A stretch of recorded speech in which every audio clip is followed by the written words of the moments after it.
Hello YouTube, and welcome to this edition of Race Car Fabrication and Restoration. I'm Ronnie Humphrey.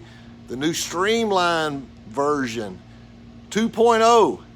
But hey, got seeing all this gray hair in my head. I said there's no reason to be adding more gray hair to the camera. So I cut all this goatee off, and I'm cooler. And the best thing is I have cut my lap time down by almost half a second with less wind resistance. But seriously, appreciate you guys joining us. Don't forget to hit that subscribe button if you haven't done so already. Thanks to all of you who have subscribed to our channel. We really appreciate it. We've got about 300 more to go before we get to our magical number of 1,000 subscribers. So we're steadily plugging away every day. Thanks to all of you who have joined, and I greatly appreciate it. We're going to get back on the Regal today. We're going to do some of the wheel well work on the inside, back here on the rear. We're having some rust damage. And then we're also going to tackle a new battery box. I've never built one in my life, but we have some 18 gauge steel. We're going to fabricate one from scratch. At least that's the plan today, so we'll see how it goes. But right along with me, strap on your seatbelt, and let's see what we can get done today.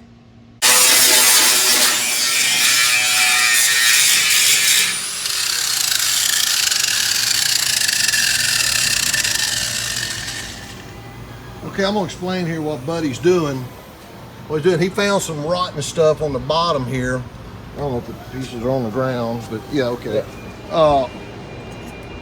Basically, you can see the rot on the end. So what he decided to do, he's gonna do a strip on here across. So he's just taking out the bad stuff. And are you gonna do anything up here? You think that's okay? A little bit right in here. Okay, got a little bit right there. I'm not sure. But anyway, I got some here. I got to cut. Oh yeah, we got to cut it. Okay. So anyway, so he's going to do a little, real quick patchwork across there, and I'm going to play with this battery box some and see what we'll get done there. Okay, welcome back. We've got the little battery box here. I've got it measured. Got all my steel laid out. So we're going to try to see if we can do this in one piece. Hopefully, my shears over here will only cut up to about 35 inches wide. So I'm going to. Hopefully we can make that work, but we'll get it figured out somehow. So we'll get to work on this thing right now.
Okay guys, we got this battery box kind of laid out. I've never built one before, so this is the first time for me. So what we're hoping to do is I've got my top laid out. I used to have a finger brake, but I don't have a finger brake anymore. It was old, and I want to buy a small one that would be perfect for this.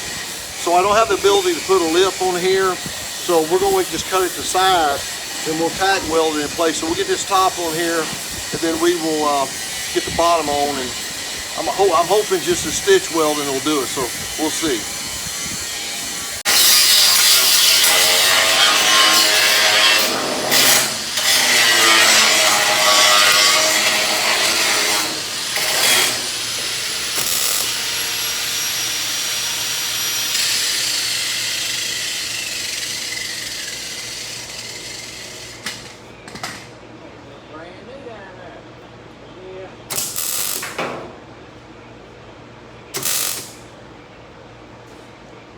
Okay, got the top welded on. I gotta say, I'm pretty pleased. This is, let's see how the door's made. And this is the way theirs was. So, went up there and did a test fit a while ago. And this is where we need to sit on the, cut this where it seats up against the frame rail on the left rear. So I'm gonna cut that now and then make the bottom. And I still have to make a door. I'm gonna try to use the door that I made 33 years ago. That's my goal. But right now, let's get this thing angled cut.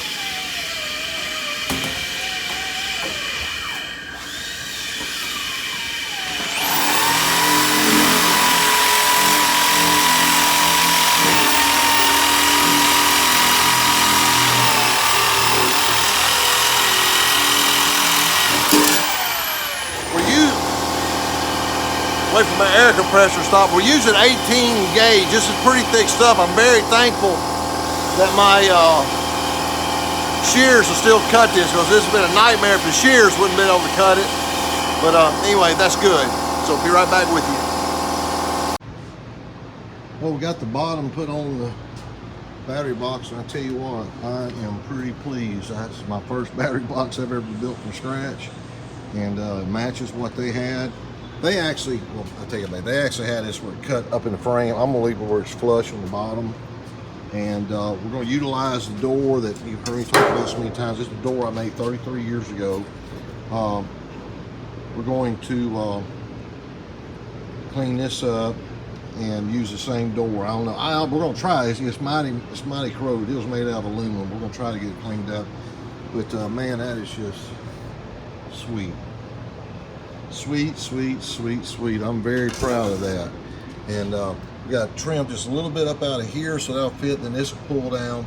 Then we'll roll this up on the 45. Then we'll tack it all on the back side. So that's how that'll work. And then we're going to probably come off with a couple of, what we're going to do, we're going to do some type of braces up on the bottom. So when you slide the battery in there, I don't want it to bend it down, so we're going to brace that up somehow on the bottom.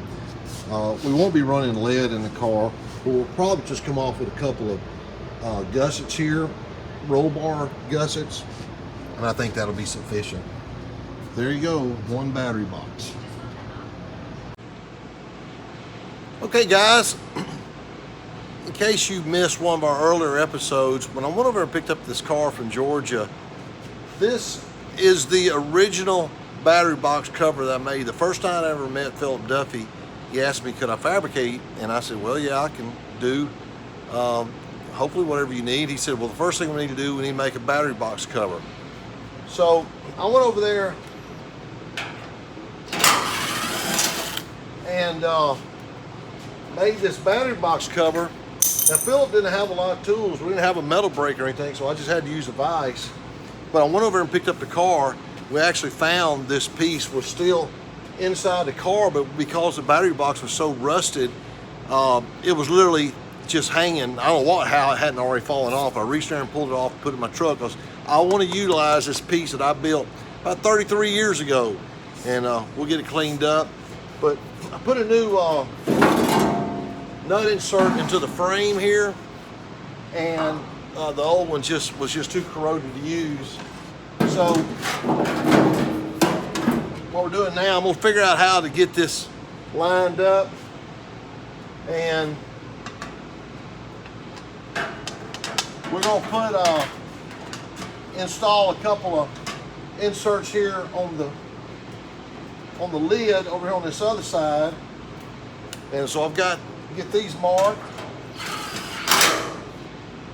And what we'll do, we'll take a 3/16 drill bit, go ahead and drill our pilot hole.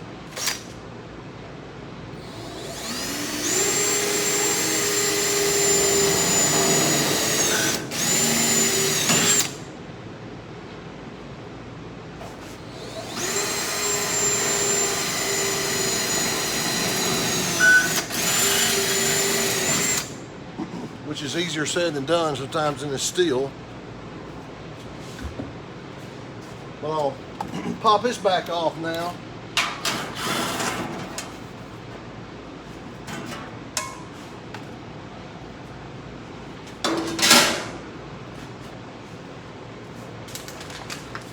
The little insert guns are really, really handy. Just get them at Harbor Freight or wherever. We're just gonna put a 1/4 inch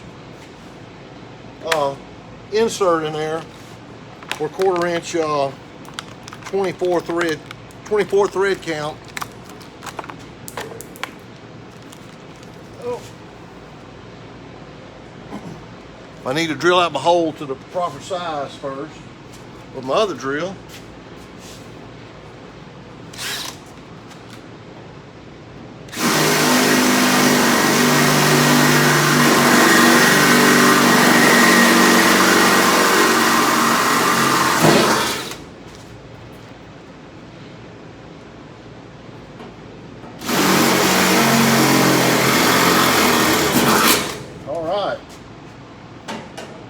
So simply take your insert, it works just like a pop rivet does essentially, and you want to back it out.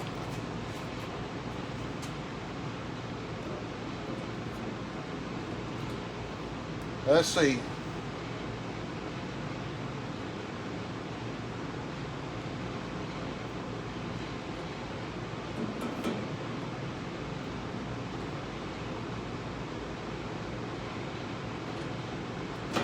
Keep turning this screw here back.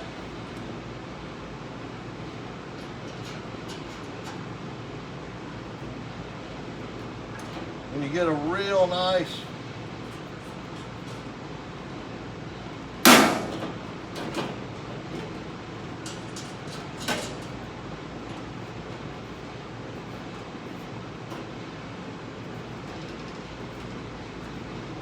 it's a little aggravating to work with sometimes. Get it screwed back out.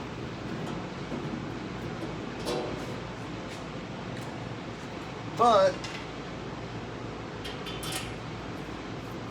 grab another 1/4 inch screw.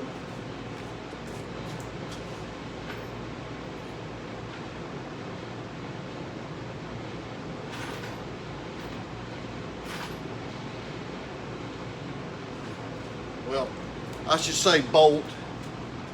Nonetheless, you know what I meant. Okay.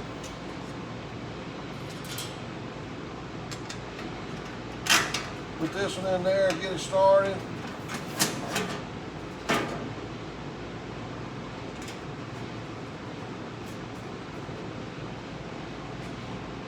Just lightly tighten them up.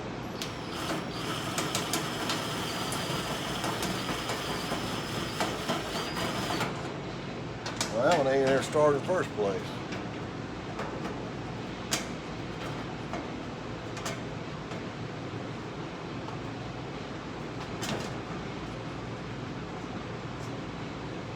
Okay, get it going there now.